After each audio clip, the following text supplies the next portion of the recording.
Halo, Assalamualaikum warahmatullahi wabarakatuh. Perkenalkan, nama saya Firdausiah dengan NIM 191910501075 kelas A. Saya berasal dari program studi perencanaan wilayah dan kota, Fakultas Teknik Universitas Negeri Jember. Pada kesempatan kali ini, saya akan bahas mengenai hasil webinar tentang pengembangan spasial data sains dan spasial big data, di mana webinar ini dilaksanakan pada tanggal 18 Mei 2020 kemarin. Jadi, pada webinar kemarin bahas 5 poin penting mengenai spasial data science dan spasial big data. Apa saja sih? Yang pertama, ada general konsep dari spasial data science. Yang kedua, penjelasan data science dari perspektif bisnis. Lalu yang ketiga, ada komponen-komponen data science dan spasial big data. Lalu yang keempat, integrasi antara data science dan spasial big data. Lalu yang kelima adalah penjelasan SGS dari bentuk serta softwarenya. Untuk kelanjutannya, tetap stay tune ya. General konsep spasial data science. Jadi sebelum bahas mengenai spasial data science, saya sendiri itu apa sih? Sains adalah ilmu pengetahuan manusia yang digunakan untuk menjelaskan fenomena. Lalu metode sains adalah kecenderungannya sebab akibat, yaitu kebenaran dari suatu kejadian.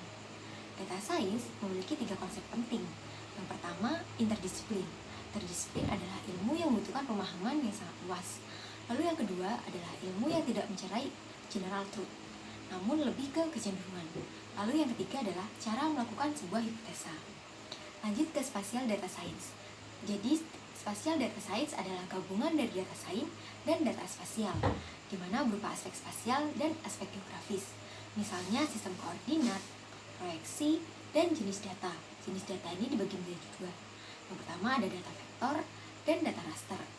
Lalu, bedanya data science dan spasial data science adalah mencari kecenderungan sebuah pola atau interpolasi prediksi.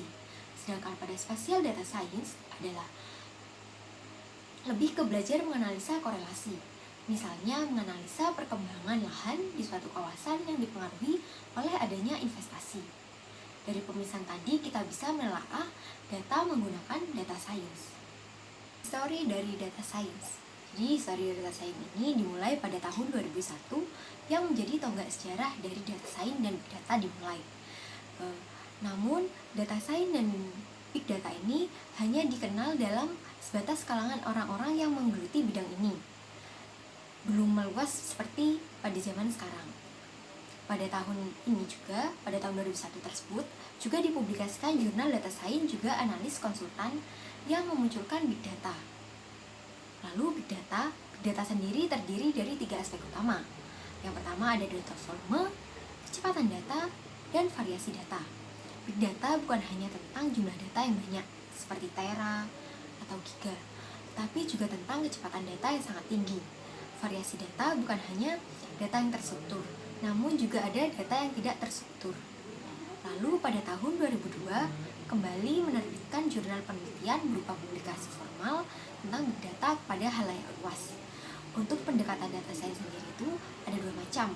Yang pertama, pendekatan secara kausal dan pendekatan data mining atau menggali big data. Data science dari perspektif bisnis. Yang pertama ada Niantic dengan programnya Pokemon Go. Lalu yang kedua Facebook dengan miliaran pengguna yang pastinya juga memiliki data yang sangat besar. Lalu yang ketiga bidang otomotif seperti brand Audi, BMW, atau yang lainnya. Di mana mobil keluaran terbaru ini menggunakan perangkat elektronik seperti GPS dan data lokasi yang berperan sebagai pemandu ketika mobil tersebut digunakan. Di mana ketika mobil ini digunakan, maka akan merekam pemetaan perjalanan dari mobil tersebut. Di mana cara kerjanya itu seperti cara kerja Google Street atau Google Maps. Lalu next adalah kecenderungan orang pada zaman sekarang ini adalah dengan membawa alat elektronik seperti HP, laptop, ataupun yang lainnya. Dimana secara tidak sadar ketika kita mengunjungi suatu toko, misal toko sepatu, maka sampai di rumah, iklan dari YouTube di HP kita ataupun laptop kita itu akan berubah menjadi toko sepatu, baik itu dari toko online Shopee maupun Lazada. Hal ini disebabkan oleh GPS kita yang menyala, sehingga Google akan merekam dan akan beriklan pada area atau topik yang kita kunjungi. Next adalah komponen-komponen data science dan spatial data. Spatial data science itu ada 4 disiplin ilmu. Yang pertama GIS, yang kedua RDMS, yang ketiga data analitik, lalu yang keempat adalah big data.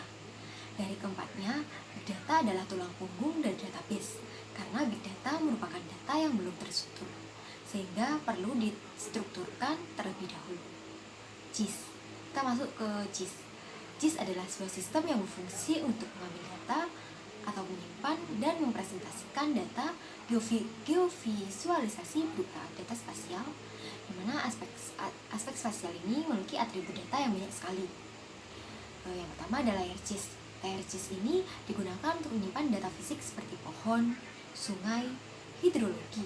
Sedangkan GIS adalah untuk mengkoordinasi semua layer sistem koordinat untuk menentukan lokasinya. Data tipe GIS sendiri itu ada 2 macam. Yang pertama raster. Raster adalah data yang menyimpan pixel atau warna. Karena komputer tidak bisa membaca sistem warna, maka akan ditranskripsikan terlebih dahulu menjadi angka, sehingga dapat terbaca oleh komputer. Lalu yang kedua adalah vektor. Vektor ini terdiri dari 3 unsur. Yang pertama adalah polygon, polyline, dan point, dan memiliki atribut yang banyak sekali. Lalu kita akan masuk ke RDBMS. RDBMS itu apa sih? RDBMS adalah Relationship Database Management System, di mana database ini terkait satu sama lain menggunakan sistem bahasa query. Lalu RDBMS atau Spatial Database ini adalah suatu tools atau software yang difungsikan untuk mengoptimalkan penyimpanan atau pencarian sebuah data. Kebanyakan menggunakan data vektor berupa polygon, polyline, atau point, di mana masing-masing data vektor ini memiliki atribut data berupa tabel. Nah, data tabel inilah yang akan berkolaborasi antara sel satu dengan sel yang lainnya. Lalu, SRDBMS adalah spatial database yang menyimpan sebuah objek data dan aspek spasial berupa koordinat. Bisa juga menggabungkan 2 tabel yang berbeda terhadap informasi, serta harus bisa menggabungkan 2 aksesoris berupa sistem proyeksi atau sistem koordinatnya. Next adalah data analis. Jadi data analis adalah data yang berfungsi untuk melakukan proses yang digunakan untuk inspeksi, membersihkan data-data yang kurang baik, atau adanya data-data kosong. Misalnya, kalau tabel kita ternyata tidak memperbolehkan adanya angka di dalam teks. Ternyata di dalam tabel yang kita miliki memiliki angka maupun angka di dalam teksnya. Maka perlu dilakukan pembersihan di dalam data tersebut. Bagaimana kita tahu? Maka akan muncul data cleansing dan juga data transforming ataupun modeling data. Jadi goalsnya adalah kita menggunakan data tersebut untuk digunakan apa dan tujuannya apa, sehingga kita akan melakukan analisa. Contoh sederhananya adalah ketika software yang kita sortir, kita melakukan pengupahan data, kita melakukan formula perhitungan ataupun summary. Itu juga salah satu contoh dari data analis yang sering kita lakukan. Next adalah spatial data analis. Spatial data analis ini adalah apabila data yang kita analis hanya berupa data. Pada spatial data analis ini, kita akan mencari fenomena berupa pola. Misalnya pola perkembangan lahan, ataupun pola perkembangan lahan di daerah kawasan kumuh. Kita harus menentukan bagaimana pola di kawasan tersebut. Nah, cara menentukan pola tersebut adalah termasuk ke dalam spatial data. Pada tools GIS khususnya, termasuk Esri, ArcGIS, ataupun ArcMap. Jika kita buka toolsnya di ArcToolsBox itu, kita akan menemukan 3 box utama yang sebenarnya sudah ada data analisnya. Yang pertama adalah geostatistical analysis, lalu yang kedua adalah spatial analysis, dan juga spatial statistik. Adalah weighted overlay. Weighted overlay adalah salah satu tool wajib bagi seorang perencana wilayah kota. Pada tools ini kita bisa menggunakan untuk mengetahui penggunaan kawasan mana saja yang cocok untuk dikembangkan dengan cara memasukkan land use-nya, lalu elevasinya seperti apa, kemudian akan muncul kawasan mana saja yang cocok untuk dikembangkan. Misalnya cocok dikembangkan untuk kawasan pariwisata. Kita bisa menggunakan tools ini, yaitu tools weighted overlay. Lalu next adalah cluster analisis spasial statistik. Berbicara tentang statistik, pastinya kita akan belajar mengenai pola, baik itu pola mengumpul, mengklaster, menyebar, ataupun random. Nah, Untuk signifikansi critical levelnya seperti apa, kita bisa menggunakan tools Moran Index untuk mengetahui apakah dia itu terdispersed, tercluster, ataupun random. Jadi ini adalah salah satu tools dalam ataupun yang masuk dalam kelompok statistik. Geostatistik ini adalah salah satu cabang ilmu dari statistik untuk menganalisa dan memprediksi suatu nilai, baik itu aspek lokasi, aspek nilai, value, ataupun menggunakan sensor alat untuk melihat ataupun mengukur suatu kondisi fenomena alam yang terjadi, seperti suhu ataupun tingkat kekerasan tanah. Akhirnya dari data-data tersebut yang kita miliki, kita bisa memprediksi kira-kira misalnya terjadi longsor, seberapa besar areanya, seperti itu. Nah, dalam geostatistik ini, aspek-aspek apa saja sebenarnya membutuhkan data berupa poin. Poin ini nantinya yang akan memiliki nilai ataupun value. Value ini nantilah yang akan kita interpolakan. Selanjutnya adalah big data. Big data ini terminologinya adalah ada 3 hal yang utama. Yang pertama, agar bisa disebut dengan big data. Yang pertama adalah volume. Berapa volume data tersebut, misalnya tera, dex, atau exabyte, atau bahkan triliunan gigabyte. Kedepannya akan seperti itu. Volume yang besar tersebut belum bisa dikatakan sebagai big data. Ada lagi yang namanya velocity. Jadi kita akan mendownload sebuah data yang sangat banyak secara real time. Contohnya itu misalnya kita mendownload atau ingin menggunakan GPS tracking. Misalnya salah satu aplikasi yang sudah sering kita gunakan yaitu WhatsApp, yaitu share log yang statis atau yang dinamik. Kalau yang statis itu lokasinya di tempat kita share log tadi. Namun kalau dinamik di mana kita bergerak di GPS itu tadi. Terakhir adalah variety ataupun keragaman sebuah data, di mana sebenarnya banyak sekali. Namun di sini saya akan menjelaskan terkait dengan data campuran yang ada, seperti data terstruktur ataupun data tidak terstruktur, misalnya dokumen, buku, ataupun yang lainnya. Ketiga komponen ini mendasari bahwa data tersebut dikatakan sebagai big data yang seharusnya dinamis. Lalu untuk mengkonsumsi data tersebut harus mendownload data ataupun meng-streaming data tersebut yang agar bisa disebut dengan big data. Nah, kalau datanya setelah statis, maka kita akan misalnya memiliki sebuah hard disk nih. Hard disk maksimalnya kan 1 terabyte. Itu bukan big data, namun hanya sebagai penyimpanan data. Karena dia tidak bisa streaming data. Namun ketika sudah full dan tidak dipakai lagi, maka kita harus mengganti storage baru, di mana velocity atau variety dan volume ini terpenuhi, maka data tersebut baru bisa dikategorikan dengan big data. Terminologi dalam big data ini adalah 3V, velocity, volume, dan variety. Kalau kita berbicara masalah volume, itu pasti datanya skalanya besar. Namun ketika kita berbicara masalah varietas atau keragaman, bukan hanya meliputi data tabel, melainkan berupa web, foto, audio, data mobile, itu pun bisa disebut dengan big data. Lalu adapun kecepatan dari data adalah mendapatkan data tersebut secara cepat. Next adalah integrasi. Integrasi adalah terkait dengan 4 komponen utama. Yang pertama ada JIS, RDBMS, data analitik, dan big data. Ada 9 komponen dari SDS dan SDB ini. Yang pertama adalah JIS. Dia mengambil JIS secara standalone ataupun sendirian. Jadi kalaupun kita mengambil JIS, sepertinya namanya hanya desktop JIS. Yang pertama, dia ukurannya spasial datanya kecil sekali, seukuran 100 mega, kalaupun giga itu pun tergantung laptopnya. Lalu yang kedua, standalone application. Jadi dia itu berdiri sendiri. Lalu yang ketiga adalah basic analysis only. Yang keempat, fokus pada visualisasi data. Lalu tipe yang kedua yaitu penggabungan antara desktop JIS dan juga RDBMS. Namanya adalah server desktop JIS. Jadi desktop JIS yang digunakan untuk yang terkoneksi dengan server. Yang pertama yaitu spatial data, itu datanya sangat besar yang tersimpan dalam storage. Yang kedua DBMS application, multiple user bisa untuk mengakses data yang sama. Lalu yang ketiga adalah data analisis yang hanya basic. Lalu yang keempat adalah dia kunci utamanya adalah mapping dan visualisasi. Misalnya kita open source dari suatu JIS, kita bisa meng-add data dari PostGIS layers yang cukup besar sekali. Ada lagi yang namanya WMS server.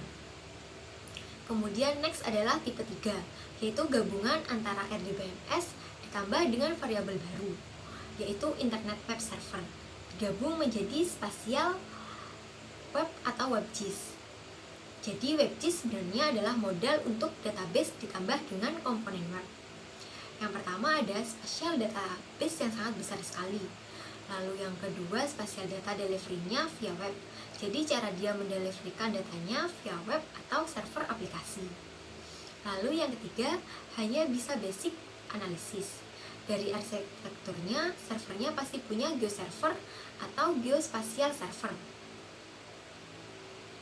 Kemudian next adalah tipe yang keempat. Tipe yang keempat ini adalah gabungan antara GIS dengan data analitik. Namanya adalah spatial data analitik. Spatial data analitik ukurannya sangat kecil karena adalah desktop. Lalu yang kedua, standalone application.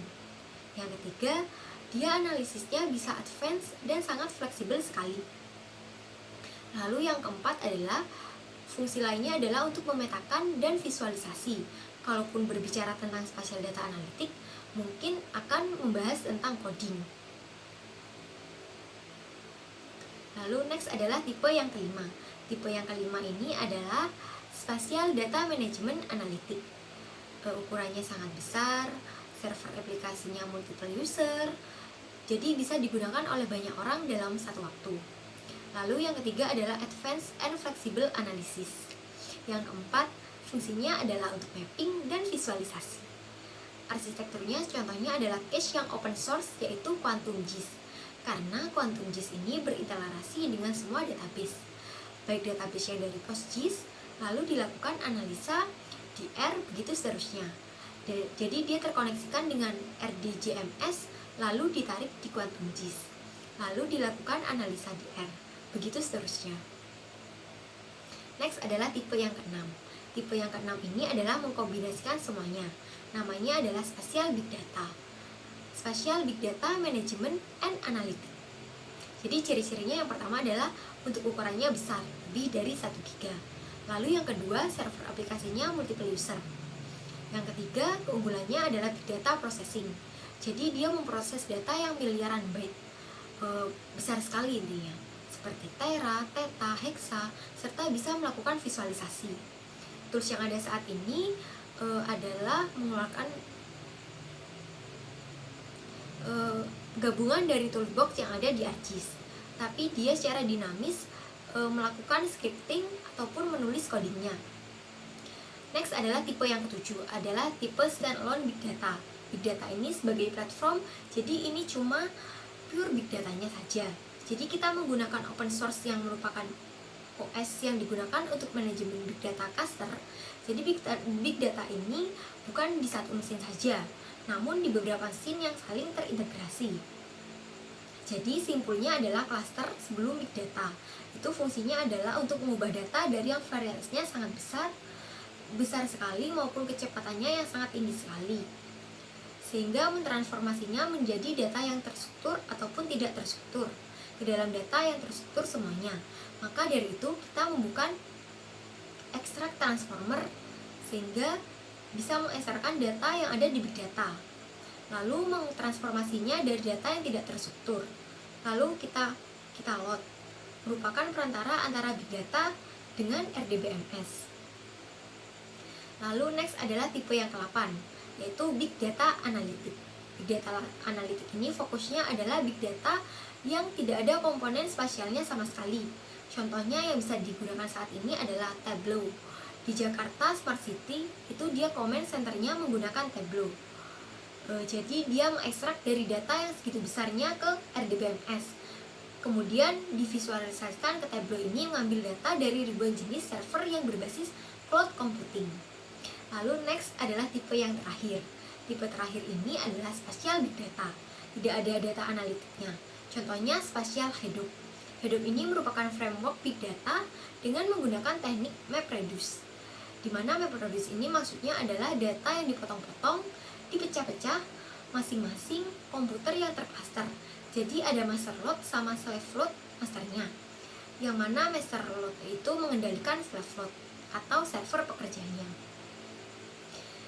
Next, yang bagian terakhir adalah skill yang dibutuhkan untuk menjadi spasial data analitik. Apa sih? Jadi untuk runtutnya sejarahnya dari data science itu termasuk dari data computer science. Jadi kita harus memahami sejarah dari komputer itu sendiri. Jadi komputer itu kan fungsinya untuk melakukan perhitungan.